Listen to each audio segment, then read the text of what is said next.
আমরা ছিলাম যে কোথায়, এটা হচ্ছে আমাদের এখানে ফাইলগুলো আছে, আমরা পেজ 8 না, এটাতে বর্ডার নিয়ে কাজ করছিলাম না?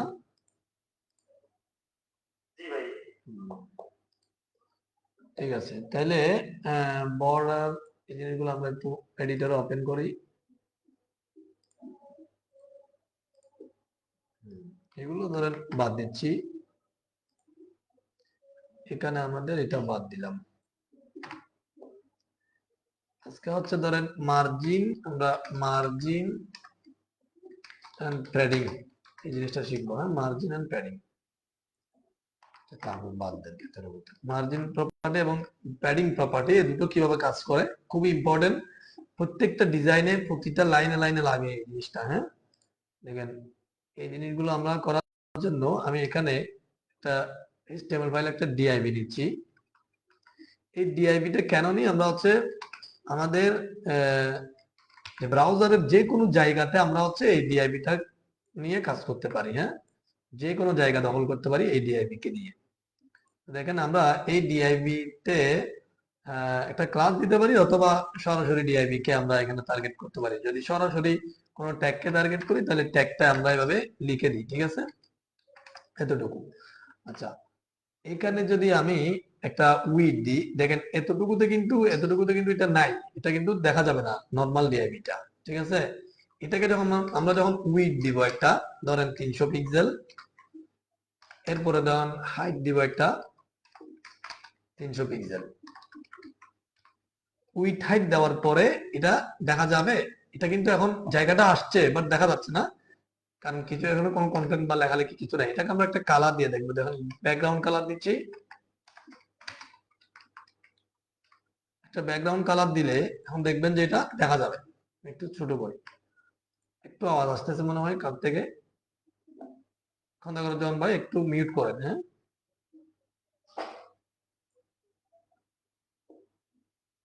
হ্যাঁ,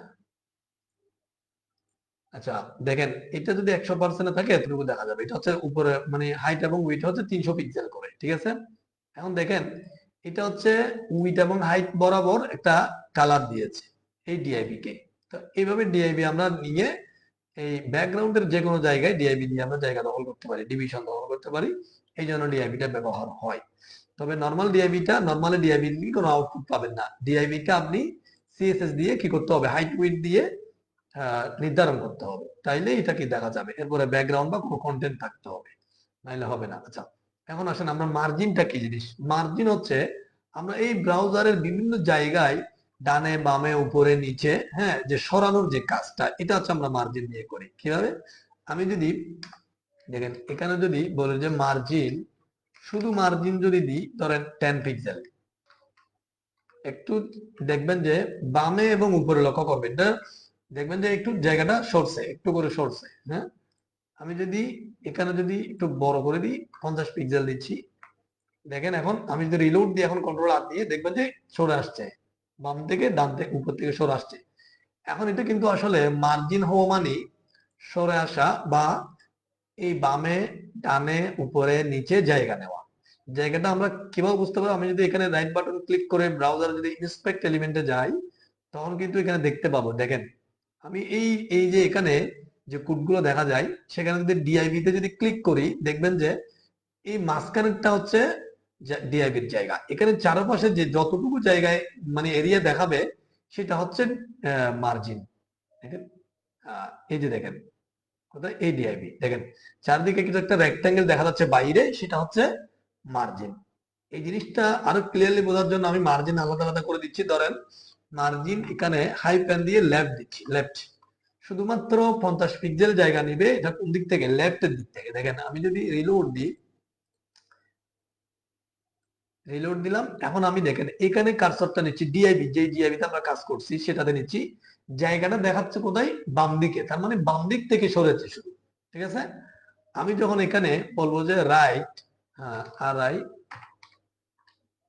জিএসটি, রাইট, মার্জিন রাইট, তখন দেখবেন যে এটা রিলোড দিলাম। এখন এই ডিআইপি তে নিলে দেখবেন যে ডান দিকে জায়গাটা আছে, বাম দিকে এটা জায়গাটা আর নাই। ঠিক ঠিক আছে, এইভাবে করে এটা বোঝা যায়। তো এখন দেখেন এটা কিন্তু এদিকে কিন্তু 50 পিক্সেল জায়গা অলরেডি নিয়ে নিয়েছে এই ডিআইপির সাথে, আর বাম পাশে নাই। তো আমরা যদি এখানে টপ দিই তাহলে দেখবেন যে উপর থেকে সরে যাবে এখানে কিন্তু জায়গা নিয়ে নিচ্ছে। ডান দিকে তো দেখা যায় না, কারণ ডান দিকে কোনো কন্টেন্ট নেই, সেজন্য দেখা যায় না। যদি এদিকে যদি কোনো কন্টেন্ট থাকতো সেটা ওই 50 পিক্সেল পর থেকে থাকতো। তার মানে একটা ডিআইভি বা কোনো কন্টেন্টের যদি আপনি কি দেন, মার্জিন দেন, top top right left bottom, হ্যাঁ, যেটাই দেন না কেন, যেদিক থেকে আপনি মার্জিনটা দিবেন সেদিকে ওই অতটুকু জায়গা নিয়ে নিবে, এবং সেই জায়গাটা বরাদ্দ থাকবে, এখানে অন্য কোনো কন্টেন্ট আসতে পারবে না। ঠিক আছে, এটা হচ্ছে মূলত জায়গা। মূলত আমরা এটা সরানোর জন্য করি। আমি যদি দেখেন এখানে যদি লেফট বলি, লেফটকে ধরেন আমি বলবো যে 200 পিক্সেল, তাহলে কি করবে এটা, বাম দিক থেকে 200 পিক্সেল ডানে চলে যাবে। ঠিক আছে, দেখবেন এই জায়গাটা হচ্ছে 200 পিক্সেল। ঠিক আছে, ডান দিকে চলে গেছে। তো আমি ধরেন এটাকে বাড়ালাম, ধরেন 400 পিক্সেল করে দিচ্ছি, দেখবেন যে এটা আরো ডান দিকে চলে আসছে।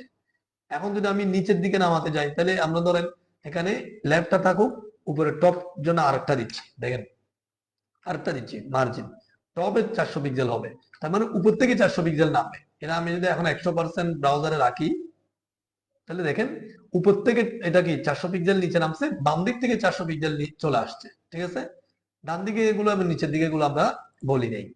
এইভাবে করে আপনি বটম রাইট লেফট দিতে পারেন আলাদা আলাদা ভাবে। হ্যাঁ, কিন্তু আমি যখন একটা মান দিব তখন হচ্ছে কি হবে দেখেন, আমি যদি এখানে 50 পিক্সেল দিই এখানে, সেটা হবে কি চারিদিকে 50 পিক্সেলটা নিবে, ডানে বামে। এটা কি হলো, আচ্ছা লেফটটা থেকে গেছে এই জন্য। তখন কিন্তু লেফট থাকতে পারবে না, শুধু মার্জিন দিতে হবে। শুধু মার্জিন দিয়ে যদি 50 পিক্সেল দেন, এখন যেটা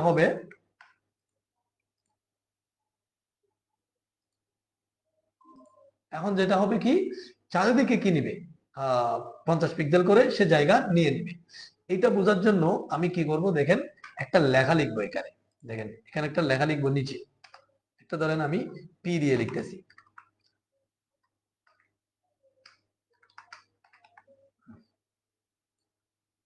পি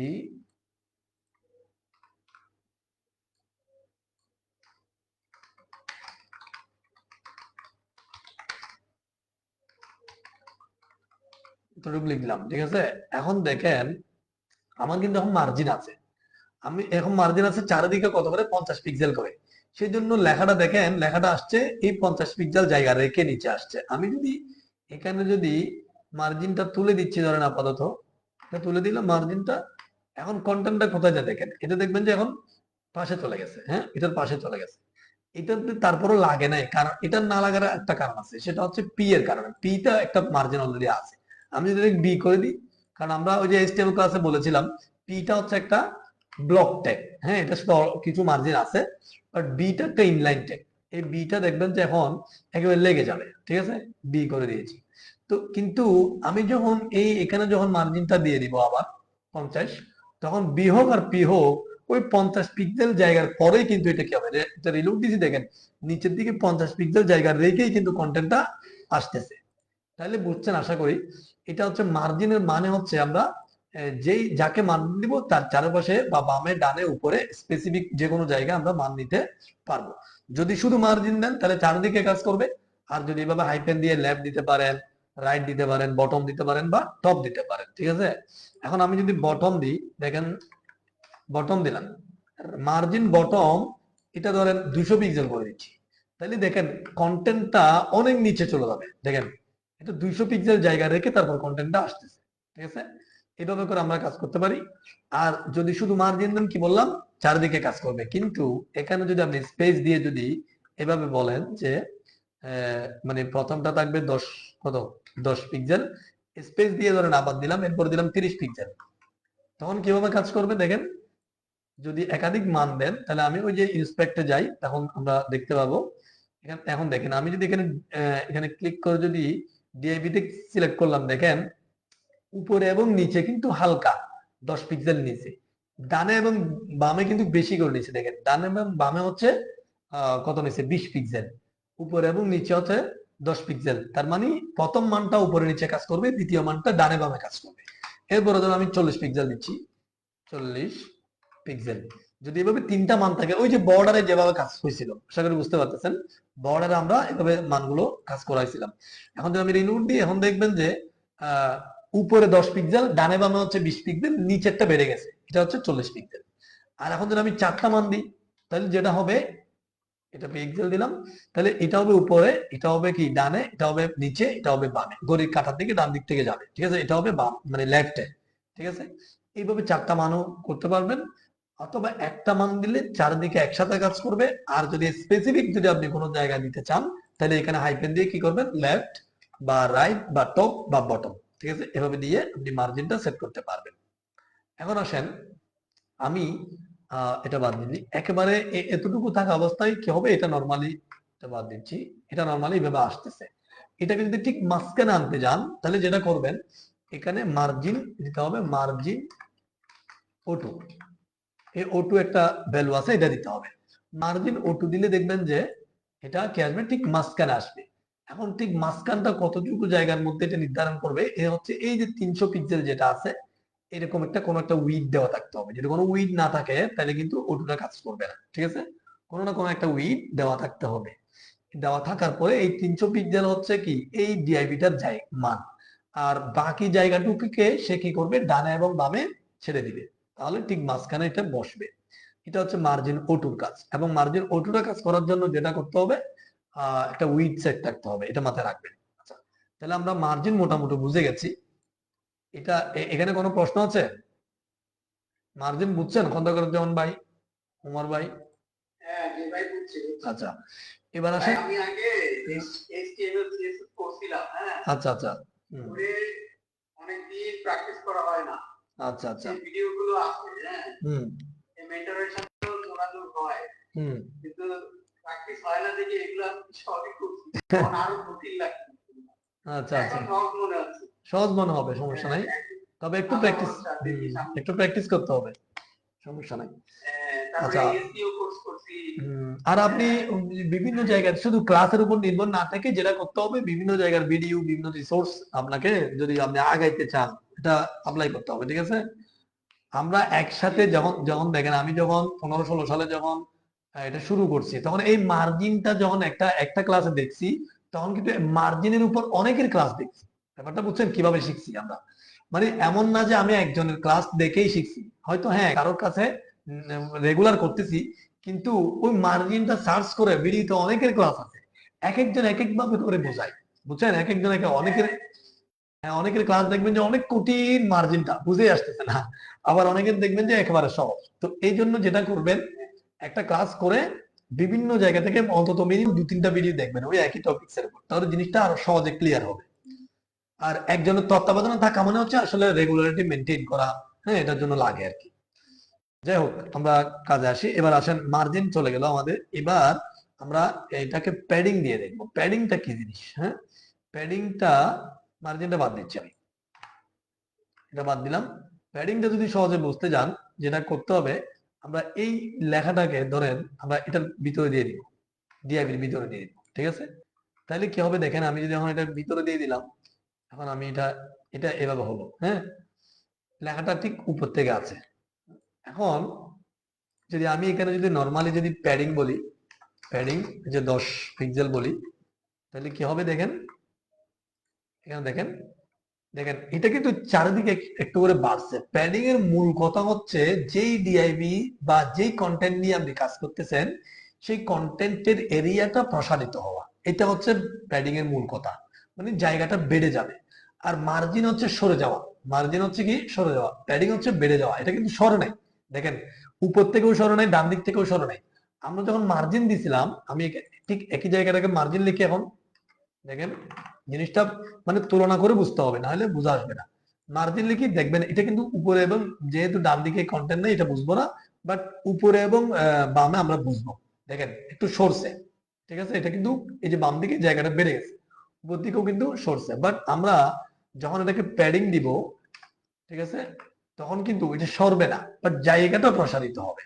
হ্যাঁ, এটা বোঝার জন্য যেটা করব আমি, ধরেন এটার ভিতরে আর একটা ডিআইবি নিচ্ছি, তাহলে আমরা আরেকটু সহজে বুঝবো।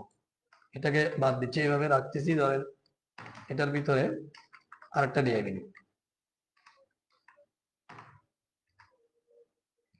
এটা ডিআইবি এর ভিতরে ধরেন কন্টেন্টটা রাখতেছি, কন্টেন্টটা না আমরা এখানে যেহেতু এগুলো বোঝার জন্য একটু নিচে নিচে নিচ্ছি।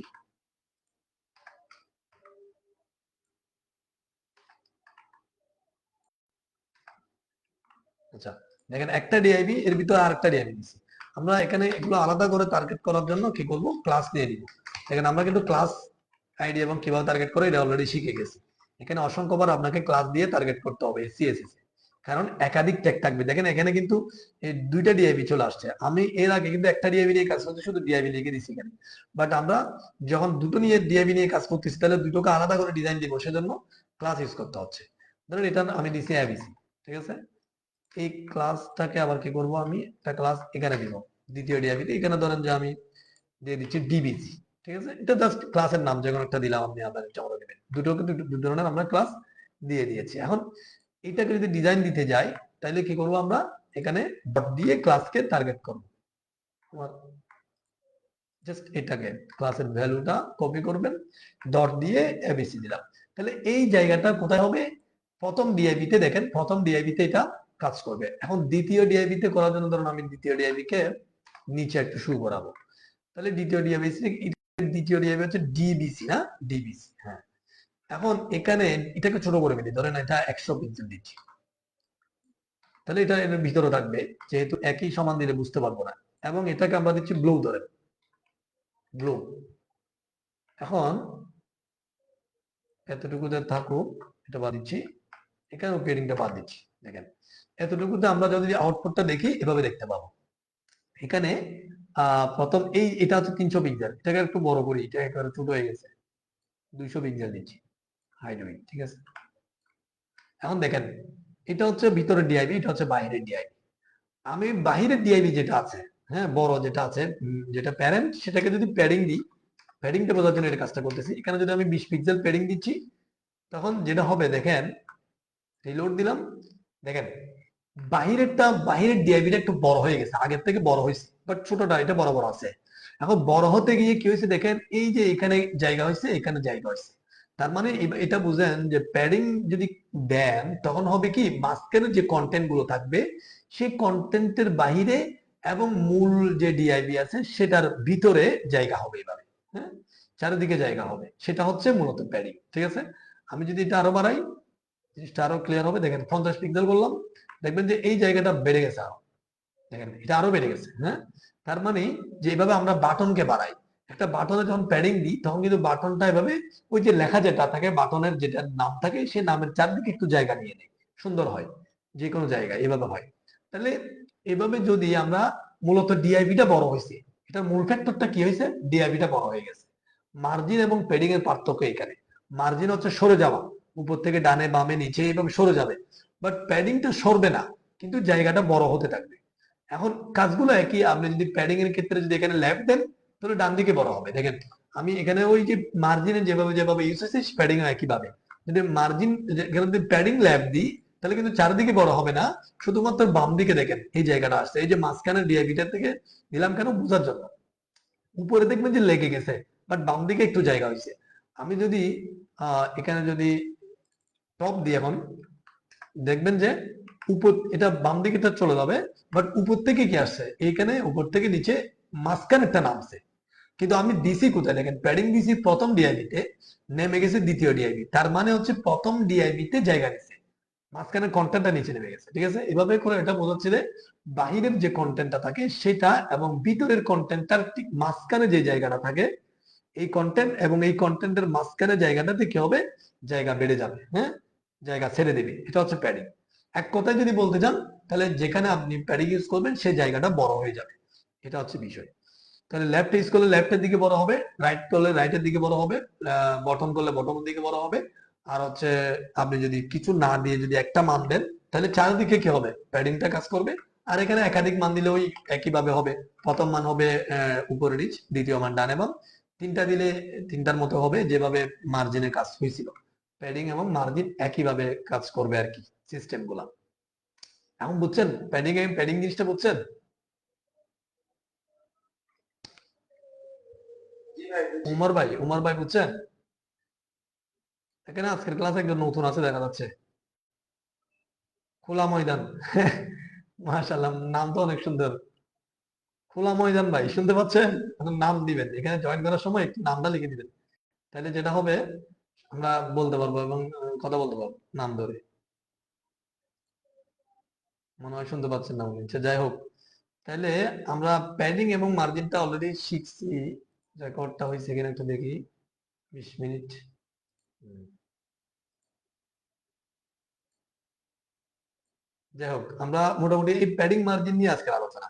এখানে আপনাকে 2-4টা ক্লাস একটু ওয়েট করতে হবে, ছোট ছোট আলোচনাগুলো করতে হবে, হ্যাঁ, এগুলো শেষ করতে হবে।